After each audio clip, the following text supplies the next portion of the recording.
Hello, everyone, and welcome to Get Can Lit, a podcast that showcases Canadian authors. I'm your host, Maria Zupardi, an avid Can Lit reader, and keep on listening to find your next favorite book today. Happy April, everyone. It is the best month of the year officially because it's Canadian Independent Bookstore Day on April 29th, and I honestly cannot wait. I feel like this year is going to be a lot better because people are probably not as terrified, I think, to leave their home. Like last year was good, but I think this year it's just going to be huge, like way bigger than I think we've seen in the recent years. My plan is to definitely go to Book City because I need to renew my loyalty membership. Basically, it's $20 for the year. This is the first year I've had it, and it gives you like a discount on basically almost everything, plus some other perks, which I love. And also, thank you to everyone who responded to my Instagram post where I asked what you look for in a bookish podcast. If you'd like to have your say, I'll leave a direct link to the post in the description box of this episode, or you can always DM me at any time. You all had some great ideas that I can't wait to implement in the future for you. But for today's episode, I'll be keeping it a little bit basic once again. I apologize, and just chatting about my most recent reads a bit more in depth, and also what books I'll be reading for next time because I do want to do one more kind of poetry roundup before April is over. All right, so remember in my last episode where I was really excited to read Blackwater Falls by Ozma Zihanat Khan, predicting it to be a new favorite mystery series of mine? Can someone please just take me back to that time because, like, wow. The enthusiasm I had for this book was extremely short-lived. Oh my god. Okay, so, like, the concept was really cool, and it sounded like something I actually would enjoy because it deals with, like, social issues, all the stuff that I love, like, in a mystery that I really want mystery books to address. But damn, this book was just not it. I think what threw me off the most was that this author has, like, what, 10 I think it's like 10 books previously published, and this book really read like a badly edited debut. Yeah, I was really let down. I really just don't think these types of books are for me. Like, I didn't even like Razorblade Tears for the same reasons. And it's just like the overly unrealistic action scenes for me that just annoy me the most. And Black Waterfalls had them, unfortunately. Like, to even get to the first 100 pages was just the biggest struggle of my life. It slowed down my reading, and I hate when a book does that. I did like the characters, and again, like I kind of mentioned the concept behind, like the murder of a Syrian refugee student in what appears and what is a hate crime, because of the way like her body was displayed. But like other than that, like this book is just one huge nope for me. Absolutely not. And they even have this is what confused me too. On the cover, it has a thriller. But like this book was just more of a police procedural. Like even though the police structuring of the unit our main character was in like doesn't actually make sense, it was still like a police procedural, like your basic kind of rundown of like mystery and sleuthing and finding clues and all that stuff. Like, even her publisher, Minotaur? I can't say that word. They're owned by Macmillan, so you know them. Like, they have this book in the mystery section of their website, but it's not in the thriller one. Then why do you have the thriller on the cover? But anyway, so that's my beef with this book. Well, that's part of my beef. But again, like, I just think the fact that this book was way too long and just tried to fit so many social issues in it was its basic downfall for me. Like, yeah, it does address issues like anti-Muslim, anti-immigration hate, white extremism, and cultural like assimilation. But I think obviously like those are important issues to address. And like I said, like I want mystery and thriller books to have that representation because I don't see it a lot. But this doesn't work for me. I'm definitely in the minority for this one, and I'm okay with that to be honest. I was looking through Goodreads reviews, which I didn't get at all, but sure. And another one says let me see here. There is so much depth, not only to the story, but to the layered characters as well, which I agree with. I really loved the characters, but it just, the whole package didn't work for me. So, yeah, that was kind of my rave. You can look at my Instagram, Reading Maria. I do have like a full out written salty review on my Instagram. So, if you want to check that out, go ahead.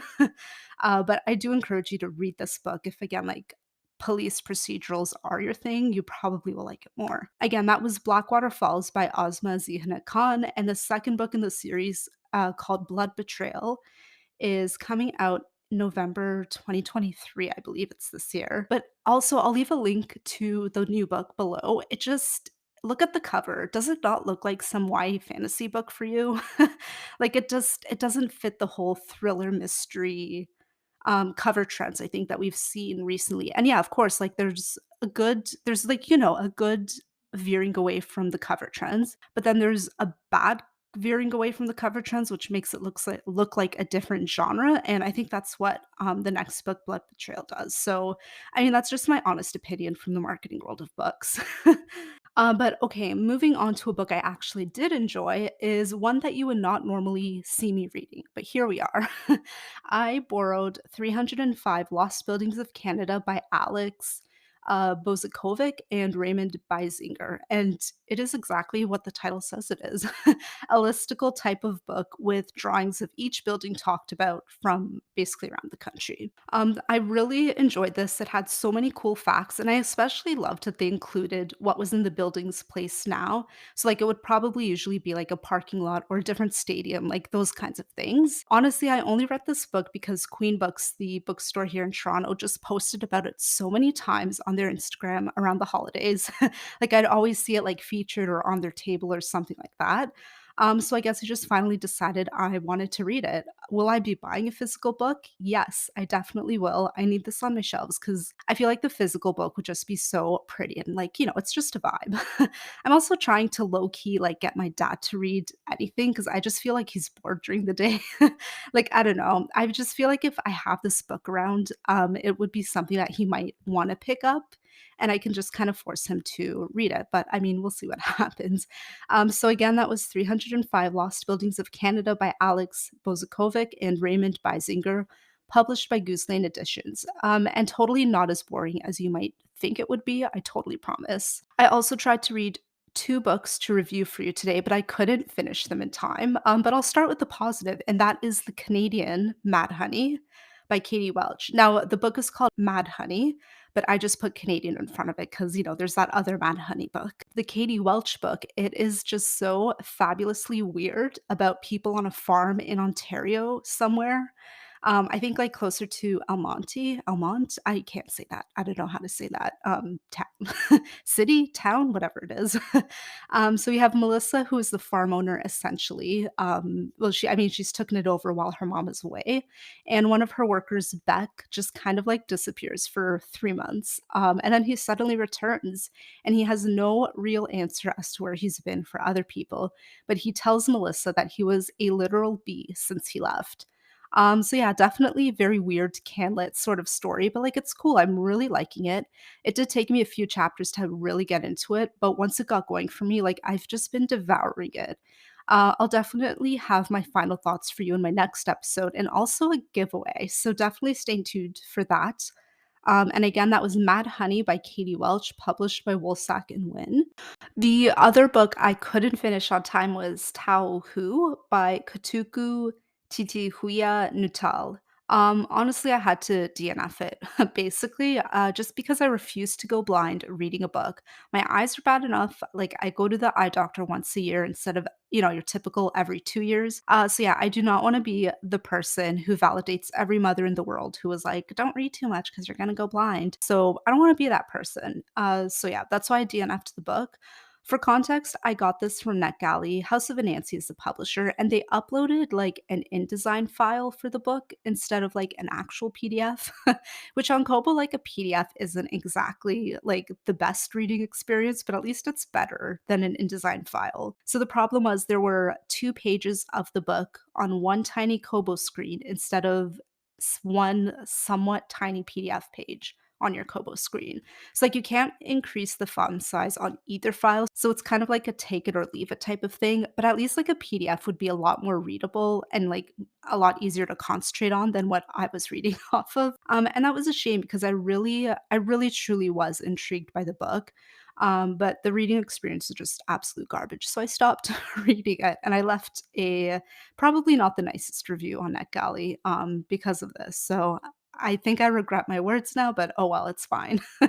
I do definitely want to pick it up in the future. I think this might be one of Nancy's Giller submissions, but I haven't looked at like the rest of their list and what's coming up. But yeah, if it makes the Giller, I will definitely be rereading Tao Hu by Kotuku Titi Huya Nutal again.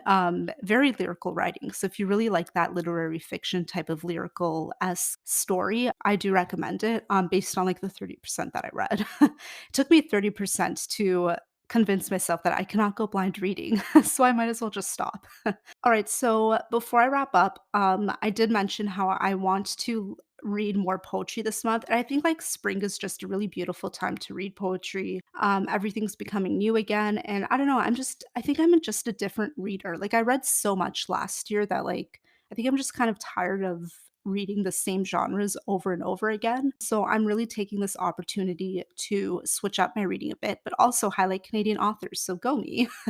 But anyways, the poetry collections I want to read, I have a lot. I have one, two, three, four, five physical books and two books that I have to somehow get because I packed my books away and I couldn't find these other two that I do have physical copies of. But you know what? It's fine. We're just going to go with it. So the books that I do need to get ebooks for are You Still Look the Same by Farzana Doctor and Streams That Lead Somewhere by Farah Malik, which is actually, oh gosh, that was just shortlisted or longlisted for one of the prizes for the League of Canadian Poets, which is really exciting. It's published by Moenzi House. I used to work there, so like go Moenzi House. So the next book I want to read is Letters in a Bruised Cosmos by Liz Howard, and she was a previous winner of the Griffin Poetry Prize. She has really great endorsements from Joshua Whitehead, Billy Ray Belcourt, and I don't know who this author is, by Erin Moore. Obviously, she's someone of note. Next up is Pistachios in My Pocket. Oh, and I should say Letters in a Bruised Cosmos is published by McClelland and Stewart, so Penguin Random House. And next is Pistachios in My Pocket by Sarah Farmand, which I'm very excited for, and this is published by At Bay Press. Wow, this luckily I bought this on sale because this is like a tiny kind of, well, it's bigger than normal poetry books, but like this was $24.95. The price of books is just ridiculous to me, and I work in publishing. Um, yeah, I know. Anyways, the next one is called The Untranslatable One by Roxana Bennett. One of the darker covers that I've seen. There's some kind of like devil head dog thingy, or well, it's got hooves, so like maybe it's some kind of cow. I don't know. There's some kind of interesting animal on this cover, so I'm excited to see how that kind of plays into it. And who is this published by? Oh my goodness, I should know this. Gordon Hill Press in Guelph. Interesting. I don't think I've heard of them before, but cool. We'll try somebody new. And the next two, basically calling myself out again for being a basic bitch, but I have Rupi Kaur. I have The Sun and Her Flowers. I think, wait, did I read this one? No, this isn't her first one, is it? I don't even know. Oh my goodness. Oh, Milk and Honey. Okay, yeah, that's the first one that I've read, which I have. I looked at it too before I took these books for my poetry list, and I'm like, I think I read this, but anyways. So I have The Sun and Her Flowers and Homebody. I'll definitely save these for last because they're like the most basic poetry books you can have, but we're here to try all types of poetry, whether it's mainstream or more unique, I think. All right, and thank you for sticking around and listening to some of the saltier than normal thoughts that I usually have on these podcast episodes.